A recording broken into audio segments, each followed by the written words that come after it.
ಗುಂಡಾಲಿ ತಿಂತಾನ, ಒಂದು ಪುಟ್ಟಿ ಹೋಲ್ತಾನ. ಏಯ್ ಬಾ ಅಣ್ಣ, ಮೊನ್ನೆ ನಂತ 50 ಸರಿ ಸಣ್ಣಲ್ಲ ಬಡ್ಡಿ ಲೆಕ್ಕ ಮಾಡೋ. ನನ್ನ ಮಗ ಮಾಡ್ತಾನ ಬಾ ಮಗ, ಡಿಗ್ರಿ ಓದೇನ್ ಡಿಗ್ರಿ ಫೇಲ್ ಆಗಿರೋ 3 ಸಬ್ಜೆಕ್ಟ್ ಎತ್ತಿವಲ್ಲ. ಇನ್ನು ಆರ್ಮಿ ಆತಾನ ಇಂತ ಆರ್ಮಿ ಮಕ್ಕ ನೋಡು, ಮಕ್ಕ ಆರ್ಮಿ ಆಗ ಮಕ್ಕ.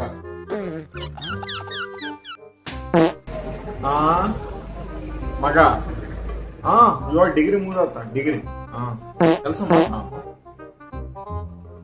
ಗುಂಡಾಲಿ ತಿಂತಾನ, ಒಂದು ಪುಟ್ಟಿ ಹೋಲ್ತಾನ, ರೀಲ್ಸ್ ಹೇಳ್ಕೊಂಡ್ ಕುಂದಿರ್ತಾನ. ಇದು ಮಾತ್ರ ಕರೆಕ್ಟ್ ಮಾಡ್ತಾನ ನಮ್ಮ ಮಗ.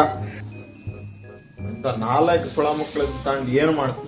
ಅಪ್ರಯೋಜಕ, ಅವನೊಬ್ಬ ಅಪ್ರಯೋಜಕ ಮಗ.